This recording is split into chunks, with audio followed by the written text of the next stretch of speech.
Hi, this is another episode of Keeping Up with the Cichlids.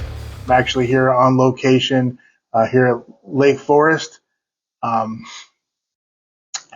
yeah, me and my girlfriend decided to come down here, and you know what? I was just sitting around. I thought, well, why not put a video? I'm thinking about fish right now.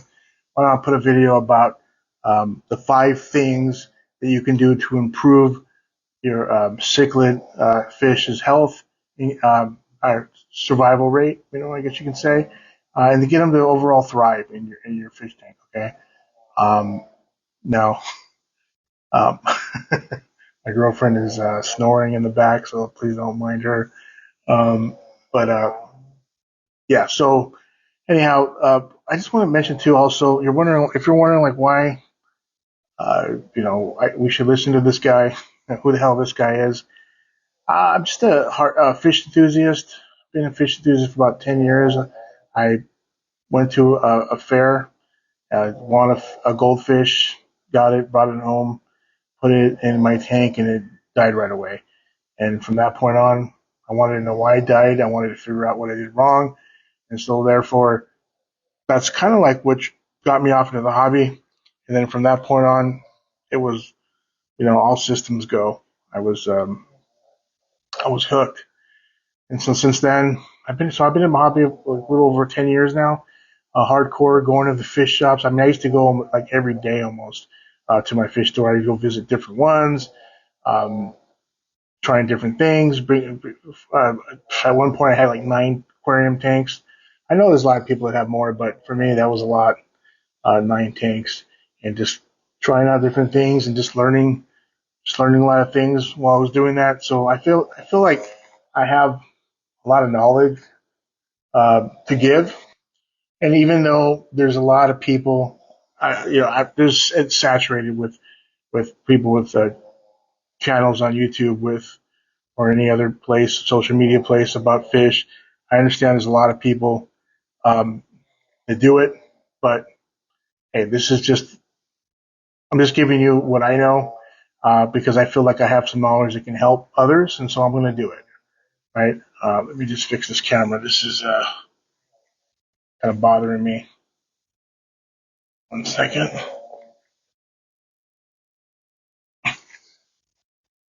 That's okay. Okay. Anyhow, so yeah, I'm just a hardcore fish enthusiast, and for over 10 years, and I've learned a lot within that 10 years, and I feel like it can help others. So if I feel like it can help others, I'm going to do it. I enjoy doing it. So that's where I'm coming from. I just wanted to explain a little bit of my background, and we can go, and that's about it. So let's start. The 5 things that you can do to help improve survival of your ram. I'm mostly targeting rams, German blue rams, bleeding rams. You can also throw in maybe discus, but those are more social schooling fish. I'm mostly talking about um, rams. Uh, but my advice can go to a lot of other fish too as well, especially with water quality and stuff like that. But moving on, the first thing you go into your local fish store. How do you pick out a healthy fish? Well, first of all, you're going to look at the tank. You're going to look at how diseases, external parasites. Is there any? Is there any ick in the tank? Ick's going to have like spots, like cyst on the body of the fish. That's a parasite. You don't want to do that. You don't want to buy any of that. You want to check the other fish in the aquarium. Do they have ick? Your ram might not have ick or discus, but you want to check the other fish in the tank to see if they do. Because if they do, then you're more likely that your discus or your rams have it as well. The whole tank is infected. You want to check velvet disease. It's another external parasite, little harder to detect because it's it, the spots are a lot smaller and there are a lot more of them.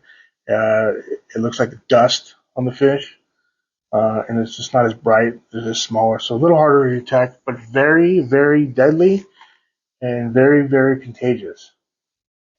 So I can't stress enough about avoiding that disease.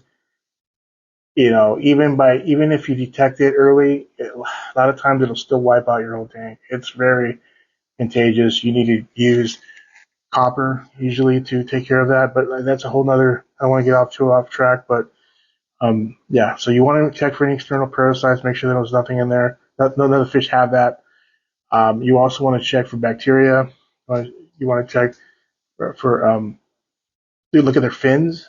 Okay, you want to see if there's any blood streaks. That's a sign of sepsis, bacterial infection. You want to avoid that. That fish will unfortunately probably be dead soon if it has blood streaks like that. From my experience, it's like something you can't even treat. I've never been able to successfully treat a fish with uh, sepsis or hemorrhaging, um, blood hemorrhaging, I think they call it. Anyways, you want to avoid that. Fungus, if you see any white cotton-like stuff on the body, you want to avoid that. Um, you definitely want to see if the fish is hiding or if it's in the middle of the tank. Is it alert? Is it energetic? Is it moving all over the place? Is it confident, moving around everywhere confidently? Have your local fish store owner or somebody who's working there feed them. You want to see how they feed. You want to see if they're getting the food, if they're happy, they're eating, energetic. Those are the things you're looking for. And then overall, how they look. How does their body look? They look like a good looking size German blue ram. They have good genes. Definitely want to look at that too. But once you figure that all out and you figure out what you're assuming that okay, your fish is healthy, everything looks good, you can go ahead and buy it. You bring it home. Now we're going to talk about acclimation. Okay, so you're going to acclimate. I don't want to spend too much time acclimating, but obviously the fish store usually has um, tap water. A lot of times they use, um, it's going to be hard water. You can test it out in the bag, but obviously if you have your RODI water like you should, unless you already have acidic soft water coming out of your tap, you should really invest in an RODI system for rams and stuff, especially German blue rams that are real sensitive. You want to get something. You want to have low pH, so you want to take your time acclimating from tap water. If you have tap water in the old water, the old local fish stores water, take your time acclimating. There's things you can do in there when you use drip method. Um, you make sure the temperature stays around the same in the tank. They have things in there you can put on the tank that I've seen where it keeps the water. I think it goes into the water, so it keeps temperature the same as the water, acclimates to the temperature of your tank. Also, the drip method, changes, like slowly changes the chemistry of your water into the bag, so that way the fish can acclimate properly. Take your time with it, um, but you can search for that, search for videos on acclimation. I don't want to spend too much time with it, but you want to acclimate the fish, and then you want to put it in a quarantine tank. Okay, you want to make sure you never. I'm here. I'm going to spend just a minute here because it's really, really important. And this is from experience. You bring your fish home, you want to put it in your display tank. You don't want to wait. You're very urgent. You don't want to wait. You want to see the fish swimming around in your display tank. Don't do that. Okay. You got to have patience in this hobby. One of the main things in this hobby, virtues, is to be patient. Patience and planning is a big thing in this hobby, in my opinion. So don't be anxious. Do it right. Trust me, you do not want to put a disease into your holy display tank. Okay, that's your baby. That's the holy of all holies. Use a quarantine tank. Cannot stress that enough. Okay, make sure the quarantine tank is the same chemistry and water as your display tank. Obviously, it probably is because you're using the same water, but you want to acclimate them to your quarantine tank. You're probably gonna after you put all your treatments in there to make sure they don't have any external parasites. You put some aquarium salt. There's different array of things you can use. Redic for the external parasites. You want to be able to just take your time with all those treatments. You want to just observe the fish. You want to treat it for bacterial, fungus, just in case. That's what I do. Give it a round of treatments, and then usually be probably about between 2 to 3 weeks, and then you can put it in your display tank. once the treatments are done. So once you do that, also you want to obviously with the quarantine tank, you want to place it for them to hide so they can feel comfortable.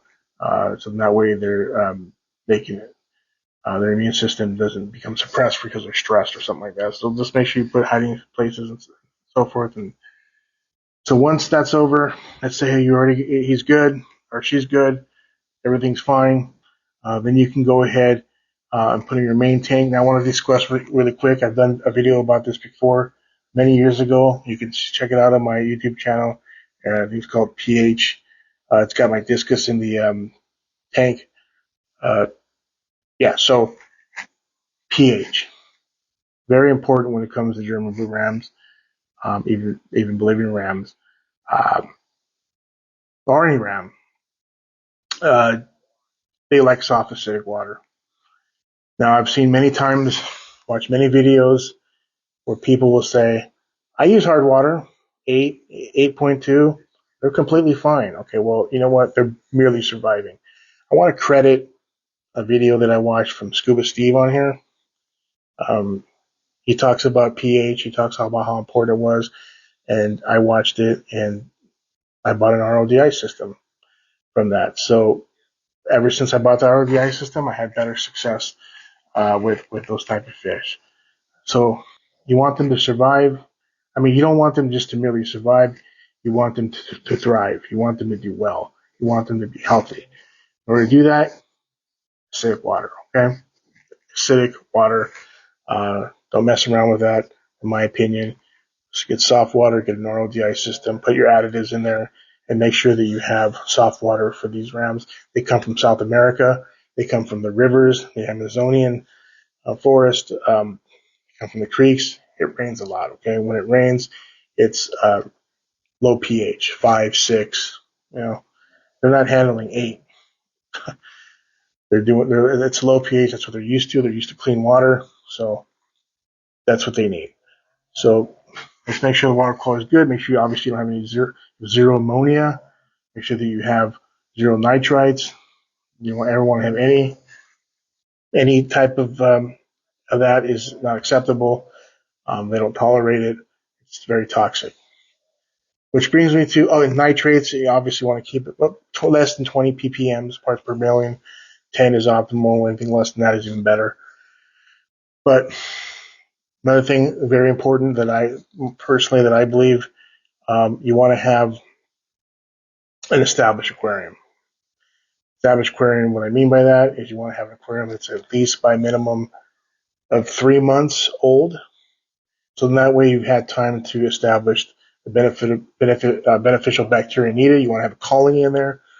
So that way it keeps your water stable and there's never any ammonium nitrites in there. You don't want to overcrowd your tank, obviously, with too much bioload. But definitely, I would recommend with rams, especially German blue rams, to have your tank running for at least minimum 3 months. 6 months or more is optimal. Okay, make sure what they call old water. I really believe that the German blue rams, they're very sensitive. They need an established aquarium tank. And just my opinion, if you have a magic tank somewhere and it works and they're thriving and they're fine and all that, good for you. My hat's off. Okay, I don't know how you did it, but over the 10 years I've been doing it, they never do well with hard water from the beginning of when I started the hobby. Ever since then, ever since I changed to acidic, they did a lot better. So really important. Make sure the right chemistry is in your water, and make sure your tank is well established. Okay. I'm going to move on to the fourth thing, and that's tank setup. Make sure that if you have like a 20-gallon tank, you can put a pair in there, male, female, ram, or you can. I know it's hard. There's another video I might put on how to sex the rams. It can be very difficult depending on what type of rams they are, where they're coming from. I personally think that a lot of the rams that are in the fish store, they're mixed with the gold rams. They're bred with the hybrid of the gold rams, and that's why they don't look so bright and blue. I don't know, but because you see those rams that have they look like rams. They got the high ray fins and they're really vibrant. They could be dyed. And then you see the rams that are more bland. I think those are some of them are more mixed with gold round. Anyways, besides the point, I want to get too off subject.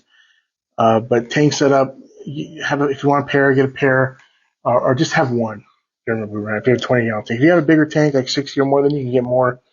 But just be careful not to overload them because they have a hierarchy, and the fish that's in the bottom hierarchy will usually get sick, get picked on, and eventually perish from a disease from having a suppressed immune system. And then the next one from the bottom of the totem pole will be next, and it'll go on and so forth. So I tried that before; it doesn't work, or it didn't work for me. I recommend just having one in a 20-gallon tank, or even a 10-gallon. If you get a pair and you want to breed them later on, because breeding is a really interesting thing. Really,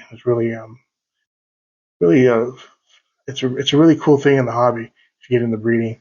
I tried it with German Blue Rounds. I'll put another video about that because that's a pretty amazing thing to do. Very difficult too. You know what you're doing, but you can put a pair and you'll see them. Probably breed. Place eggs on a rock or the substrate or something like that. But I've done it in 10-gallon tank with a male and female. So you can use a 10-gallon tank. I would recommend 20, but 10 will work. Just make sure your water quality stays stable and all the things that I mentioned earlier.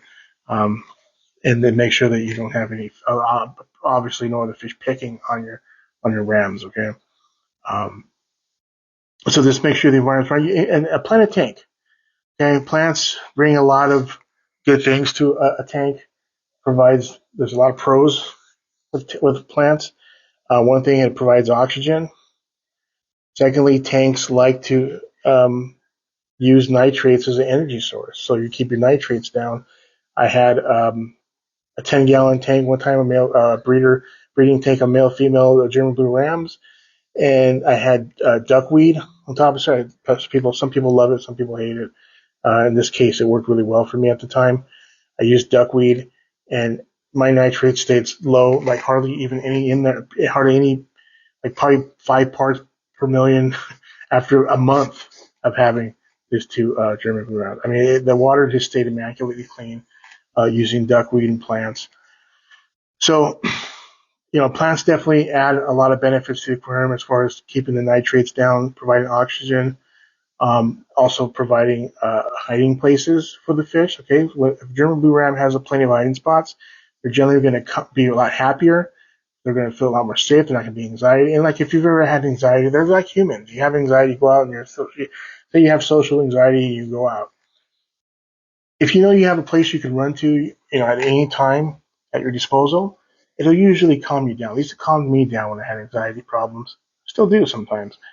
If I know that I have a place I can run to, I can go to, that's something that puts me at ease. And the fish are no exception.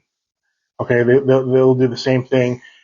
Once if they know that they have places to run to, if there's plenty of, it's well planted, then it's going to more than likely feel comfortable, and you're not going to have anxiety. It'll have a strong immune system, and it'll be healthy. So definitely, I really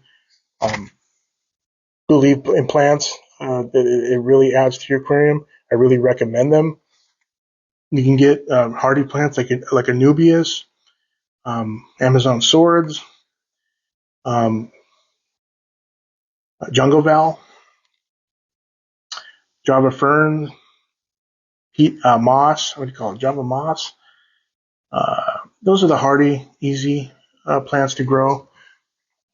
Anything like that. I think what those like they call mid positional plants. Jungle val can cover the back, so that's also good for your fish because if you have an aquarium that has like all clear, like there's nothing, like you don't have a backing to the aquarium, that could stress your fish out too because fish generally like to have somewhere where they can run to. And if they're out in the open all around the aquarium, that can also stress them out. So having a backing is really good, or having like jungle val that they can hide into is really good as well. And then, having all that stuff will more likely push them out into the middle where you want to see them, where you can enjoy them, because they'll go out there when they know that there's places to hide and they can feel safe. Especially if you're using dither fish, which I have another video that I mentioned about dither fish. I talk about. You can see those videos. I'll place a link in this video that you can watch those videos about dither fish. And also one last thing about tanking and set up an environment, um, using almond leaves, all right, to relieve tannins.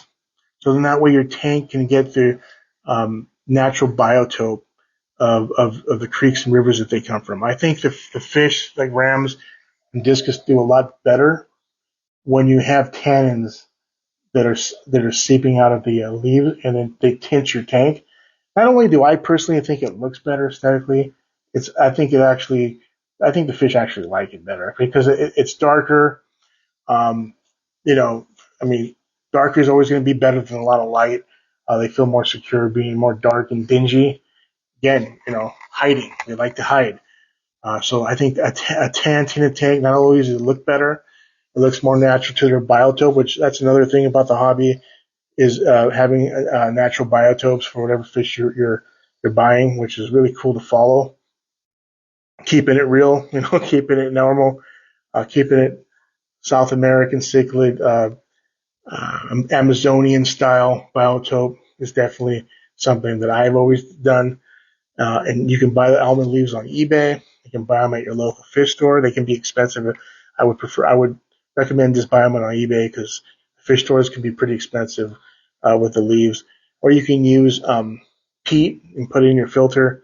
That'll also produce the tannins. But so think about it. But I recommend tannins rather than just clear water. Clear water looks too artificial to me. The tannins just looks beautiful. So that's tank setup. I'll move on to the last thing I want to talk about. Fifth thing, and that's diet. Now the diet, you can. Most people probably don't do this, make their own food, but I've done it before. Works really well. There's videos online. I don't want to spend too much time on it, but you can mix your own food, like beef heart as the main course, along with like peas and I don't remember what else I used, but you can just look this up. But think about consider making your own food for your fish. It'll be healthier for them. I think I used tilapia too, fish mixed in with the beef heart, a couple of other things. Uh, but definitely, the peas will help their immune system. It'll help their digestive system. Excuse me, so they can expel waste easier. Sometimes they can be bloated. So consider making your own food. You can also use brine shrimp. You can use beef heart by itself. You can use flakes. You can use pellets. Just mix it up. I would say. Just mix it up, and um, you'll be fine. So that's about it. If I think about anything else, I definitely will put on another video. I'll do a part two if I realize later on that I missed something really important. All I can think of right there, right now, at the top of my head. Uh, but but yeah, and to keep this in mind too. Really, really important. One more second.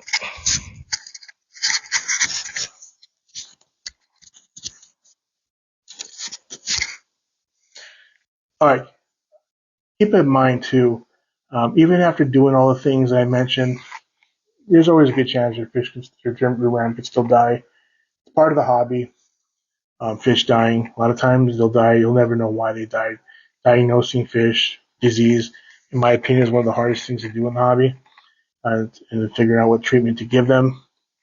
It's tough, and fish will still die on you. So what I'm trying to say is, don't get discouraged. Um, it's common. These fish travel a long ways. Sometimes they're not treated the way they should be treated, unfortunately. And so, what I would recommend to do is just to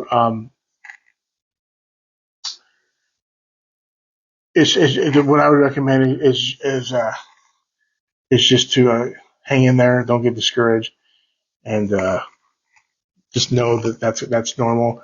Those are the type of things that happen, and you'll be okay. But other than that, thank you for watching. If you like what I had to say today, give me a like. If you like what I'm doing, just subscribe. But other than that, if you have any comments, comment below. And if you have any questions, I'll be more than happy to answer them for you. Other than that, thanks for watching, and just keep an eye out for any new videos that I will be putting out a new video out. I'll try to do like once a week. So stay tuned for any other videos that I may put out. I'll try to stay up once a week, maybe twice a week. It just depends.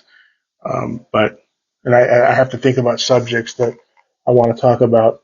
I try to think about subjects that are not saturated on social media, because I want to be able to offer something different to the community, maybe a certain angle that hasn't really been thought of that I've discovered, or something like that. I just want to do something different.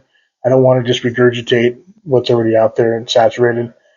So that's one of my goals for this channel, is to just kind of close the gaps, cover things that haven't just given you just to cover things that haven't really been covered, and to and just to give a new light on something that hasn't really been talked about. So thank you for watching. I appreciate it. And stay tuned for future videos. Take care.